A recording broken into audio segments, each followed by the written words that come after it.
coffee with a very good friend of mine. He studied English for 10 years but couldn't speak any words. But now he can make a presentation in front of many people in English just after 3 months studying English again. How could he do that?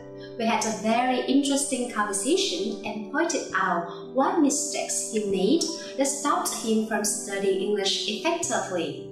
And I realized that it's not only him who made those mistakes. They are typical mistakes of many English learners, which make them unable to study English fast without knowing why. That's why I decided to make this video to share with you the crucial mistakes you should avoid when learning English. The faster you realize those mistakes and change, the faster your English will be improved. Number 1. Lack of motivation. When someone contacts me and asks to register to study my English course, I always ask them, why do you want to study English? Now, I want to ask you the same. Why do you want to study English? Is it your priority now? What will happen if you can't speak English well in the next 6 months or in the next 12 months? If you haven't had a strong motivation yet, I have to say that it may take you very long time to study English. My mother is a very big example. Before she went to Europe last summer, she joined in my class.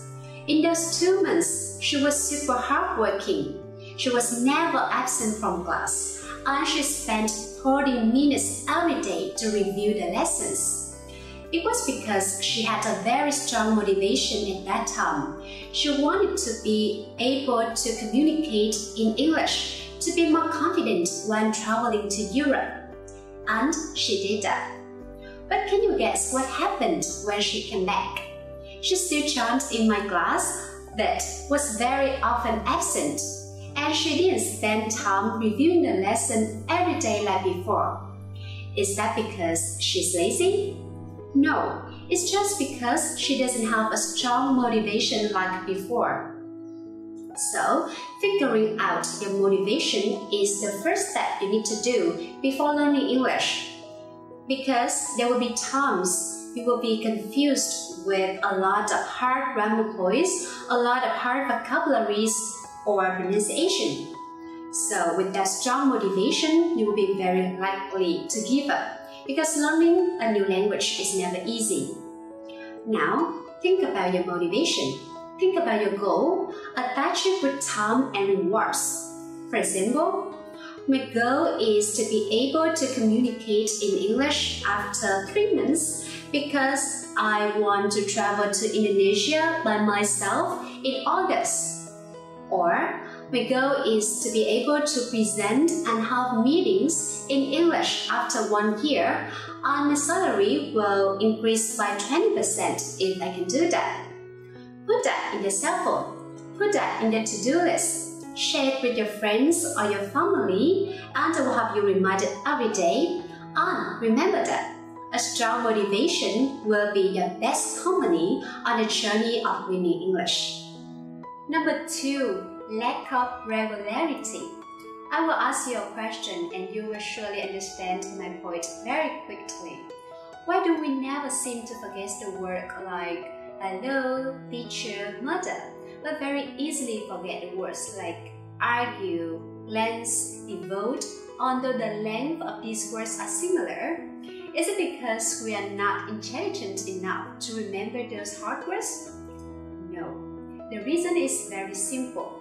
It's just because the above words are what we've kept seeing since we were 10 years old or even less than that until now. And the words like argue, glance, devote are not often used or caught in life. That's why we easily forget them. And this is exactly the perfect example of regularity. And that's why I always believe that no one is bad at learning English. The matter is just whether you commit to spend a fixed amount of time to study English regularly so that language can have enough time to make a mark on our mind. So now, the best plan is that you can arrange your time to study English every day. It's very regular. You don't need to spend so much time, just 30 minutes per session, to learn the new lessons or review the old lessons.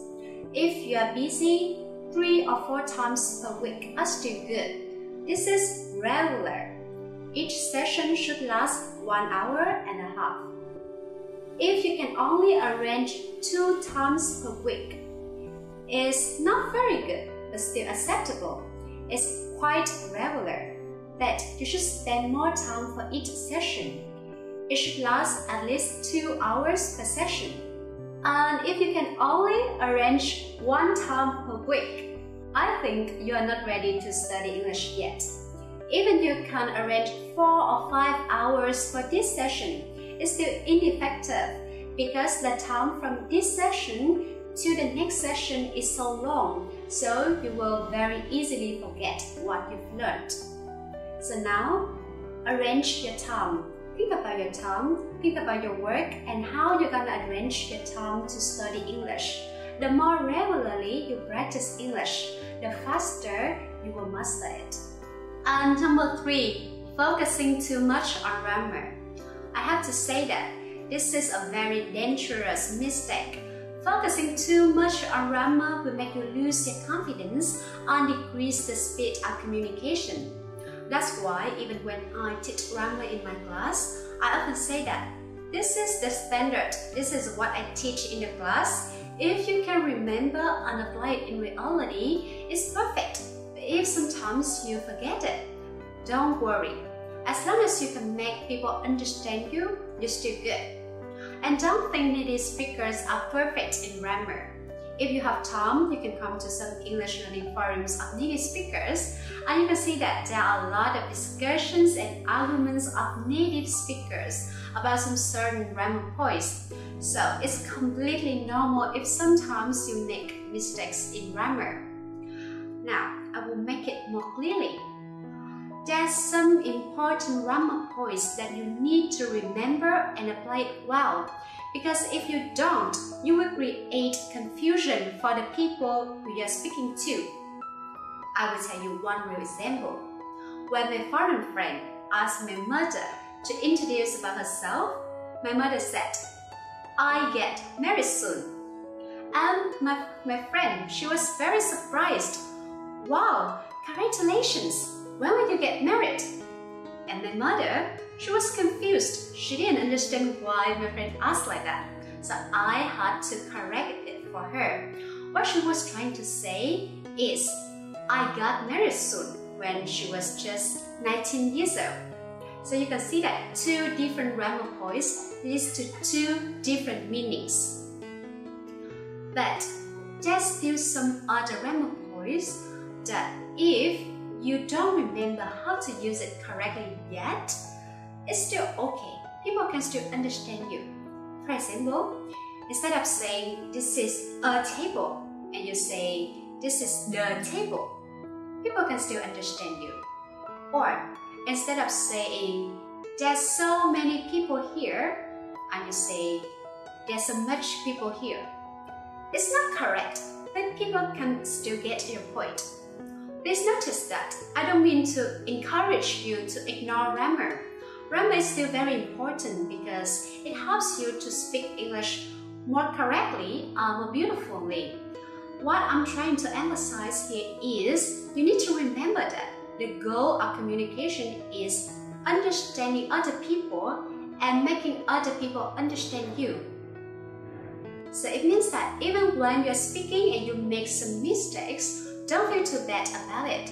When I had to interpret for many events and meetings, I knew that sometimes I made some mistakes because the speed of the communication was very fast from English to Vietnamese and from Vietnamese to English. But it didn't matter. I still did my job successfully. The main is that you can make both parties fully understand each other and discuss the issue together. And the last mistake. Rely on teachers. I have to admit that this is the mistake that most of my students make when they first come to my English class. And I believe that a lot of English learners have the same psychology. you may find out a very good teacher, a very good school, and then you register to study there. And since now you are relieved that that teacher or that school will be responsible for your success. But let's think. When you come to the class, the teacher will teach you the new lesson. If you don't review the old lesson by yourself, how can you absorb the new knowledge? So you will learn and forget, learn and forget. Even you have the best teacher, he or she can't learn for you. He or she can motivate you, but can't motivate you every day. He or she can instruct you, but can't help you set the goal or arrange your time to studying. It must be you who do those tasks. It must be you who will be responsible for your own success. So now, adjust your mindset. Considering your teacher, considering me as your instructor, you should take action now. Find out your motivation, set up the goal, and arrange your time to study English by yourself. And I hope that what I have shared with you today can give you a fresh start to study English. If you want to know more useful English lessons, just subscribe my channel. I will post new lessons on every Monday. And if you have any questions, don't hesitate to leave a comment. I will make videos to answer your questions. And this is the end of the lesson today. Thank you very much for watching. Have a good time.